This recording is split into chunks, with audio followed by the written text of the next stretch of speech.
warahmatullahi wabarakatuh. Hello everybody. Welcome to this lesson with me Rahmina Fenty.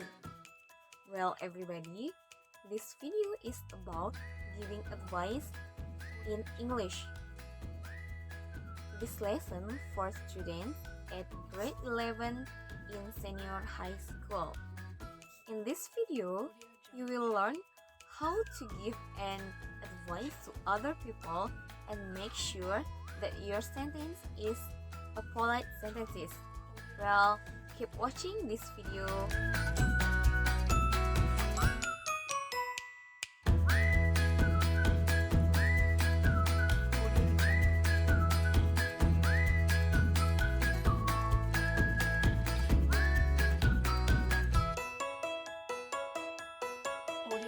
Giving advice in English might seem tricky at first. There are several ways to do it and each uses a slightly sentence structure. So, how do we choose which one to use?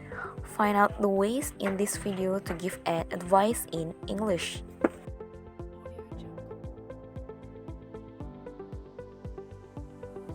Oke, di sini Miss sudah menyiapkan beberapa ekspresi yang bisa adik-adik sekalian pelajari.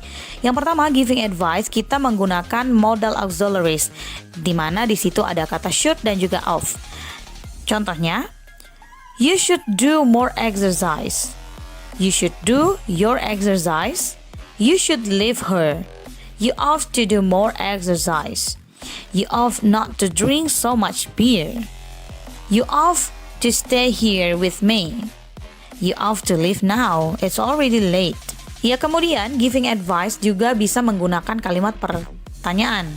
Contohnya, why don't you drink your medicine? Why don't you go to school today? How about going to the cinema this weekend? How about leaving him some money? Di sini ada kalimat pertanyaan seperti, kenapa kamu tidak minum obatnya?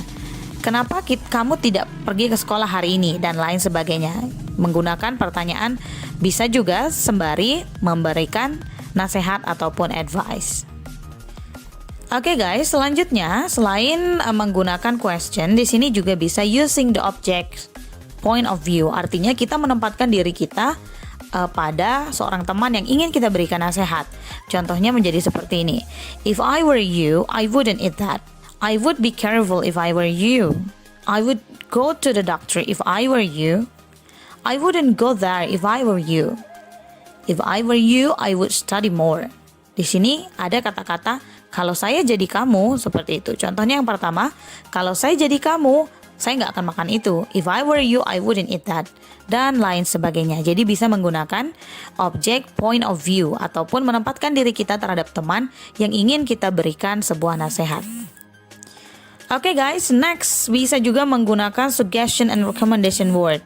Jadi di sini kita menggunakan kata menyarankan. Contohnya, I would suggest doing more exercise. I would recommend doing more exercise. Artinya saya menyarankan, seperti itu. Saya menyarankan untuk mempelajari lebih banyak latihan dan lain sebagainya. Oke, selanjutnya giving advice juga bisa menggunakan using explicit words atau menggunakan kalimat atau kata yang tegas. Contoh, you had better be here before we start dinner. You had better not forget Tom's birthday gift. You had better not be late.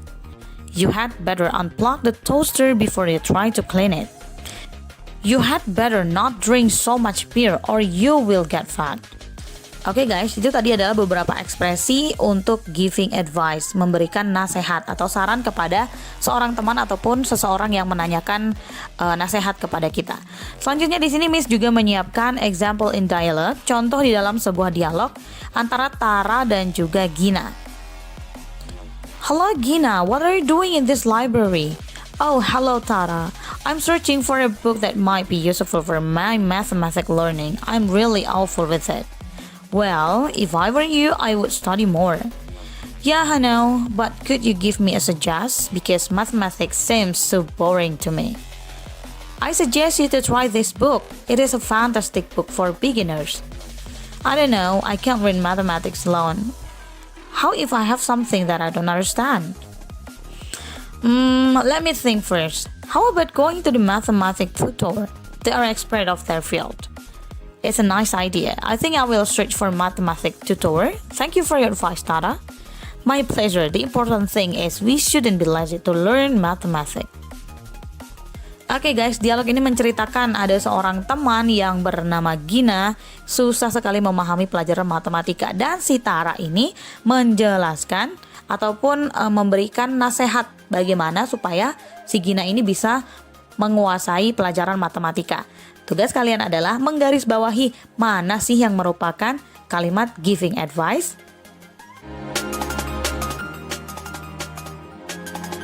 Biasanya, bicara tentang good advice in English, ada advice yang dalam kalimat positif ataupun kalimat negatif. Let's see. For strong advice, should is used to say what is the right thing or a good thing to do. For example, I'm always tired, and an advice is, you should go to bed earlier.